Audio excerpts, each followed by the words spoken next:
Mayong adlaw, ani ang mga balita karong adlaw. Giawhag sa Malacañang ang publiko na padayong saligan si President Rodrigo Duterte taliwala sa 40 narco list. Sigon ni Presidential Spokesperson Ernesto Abella, nga maybe more than trusting the list, let's trust the President.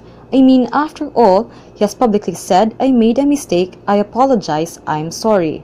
Kahinumduman nga last Tuesday nangayog pasaylo ang presidente nilang former Pangasinan Governor and lawmaker Amado Espino, board member Raul Sison, ug Pangasinan Provincial Administrator Rafael Baraan sa pagkalakip nila sa narco list ug sa negligence sa gobyerno nga i-countercheck kini. Miabaga sa bayro nun sa tanang nadala sa tambalanan ang distributor sa kape nga gipanghatag sa mga tinun-an sa Concord Technological Institute nga giingong nangalanag ni adtong milabay nga adlaw. Matud ni Cebu City Councilor Dave Tumulak, chairman sa Committee on Peace and Order, nga ang 28 ka mga tinun-an nga gidala sa CCMC nakagawas na apan dunay unom nga nagpabilin kay gipadayon pa kining giobserbahan kay nakasinyati kini og palpitation. Base sa finding sa doktor nga metayman sa mga estudyante, overdose caffeine intoxication ang nahitabo sanglit ang mga estudyante nagpanginaron pag 12 anyos ngadto sa 14 anyos ug dili pa unta angay moinom og kape na taas ang caffeine level. Gipaubos karon sa Police Regional Office 7 ang hepe sa Pardo Police Station ug siyam ka mga sakop niini nga giingong nagdawatan og payola sa tulo ka big-time drug pushers. Ang maong hepe mao si Senior Inspector Robert Lucernas. Lakip sa iyang mga sakop mao ang duha ka mga nagranggo og Senior Police Officer 4, usa ka Senior Police Officer 2 ug unom ka Senior Police Officer 1. Sigon ni Senior Superintendent Ray Lyndon Lawas, Deputy Regional Director for Operations sa PRO7, nga dunay nipadalag email kang DYSS commentator ug super balita columnist Babin Alzaro kabahin sa mga detalye sa pagdawat o drug payola sa maong mga pulis. Ana sa maong email ang pagdawat og drug payola ni Lucernas gikan sa tulo ka mga pushers ug gialegar usab nga ang siyam ka mga pulis sa Pardo magsulod gawas lang sa mga balay niini. Gisiantiyan so sa kababayang kagawad, human kini giluba sa igsuon niini kagahapon sa kadlawon sa San Miguel, Talakag, Bukidnon. Ang biktima mao si Saripa Guatan, 41 anyos, kritikal ang kahimtang ug anaa karon sa Northern Mindanao Medical Center. Sigon sa anak niini nga gibadlong sa iyang inahan ang suspetsado kay nagmaoy kini. Dugang usab niya nga hubog ang suspect ug nasuko kini sa dihang gibadlong siya hinungdan sa pagdunggab niini sa kaugalingong igsuon. Usa ka 13 anyos nga batang babayi ang gitala nga youngest person living with human immunodeficiency virus sa Davao City sigon sa mga health officials sa Reproductive Health and Wellness Center. Matud ni Gloria Serrano, nurse sa RHWC, nga amaong babayi ang kinabataan sa 1661 nga naay HIV record sa Davao.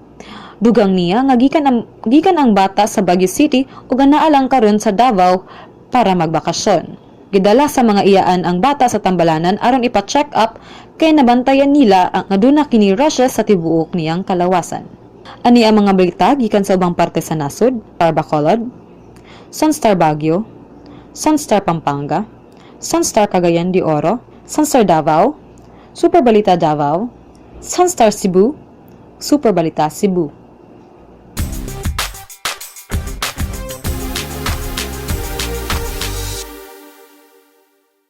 Kompleto na mga teams nga moduwa sa semifinal sa CISAFI 2016 Basketball Games High School Division. Kini human gipildi sa University of Cebu Webmasters ang Don Bosco Technological Center Grey Wolves sa final score nga 75-70 kagahapon sa Cebu Coliseum. Ang Baby Masters makig-ubad sa defending champion Sacred Heart School Ateneo de Cebu Magis Eagles, University of Visayas Baby Lancers sa laing bahin walay duwa ugma apan this Sunday na ang All-Star Games. Ani ang mga listahan sa mga players nga moduwa karong Domingo.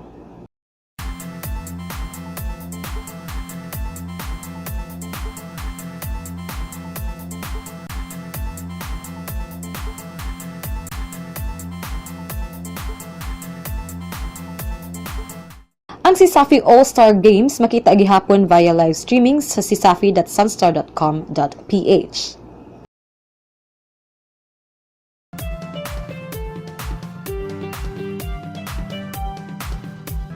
Nanganak na ganihang buntag ang TV host actress ng si Tony Gonzaga sa ng first baby ni Paul Soriano. Gianunsyo ang good news ni Paul Soriano pinaagi sa usa ka Instagram post diin ana kini caption nga Tin and CV are doing great and now taking it easy. Thank you all for your prayers and support. God bless.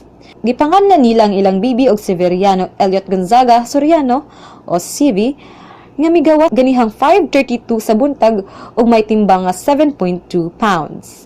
Sa wala pa nanganak ni si Tony, ni-post pa kini sa iyang Instagram og ready when you're ready at Paul Soriano 1017. Si Tony ug Paul nagpakasal nitong June 12, 2015. Ugma may pahigayon ang grand final sa Bangga sa Sayaw sa Sunstar Bisdak Magazine sa Mountain Wing sa SMC Side alas 4 sa hapon. Mga sumusunod.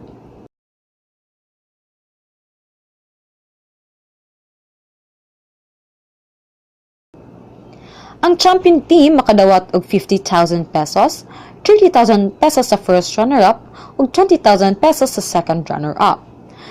Kini ang ikaupat nga tuig sa Sunstars Bangga sa Sayaw, di ang tumong mao ang pag-promote sa talento sa sayaw sa mga kabatan-unan sa Subo.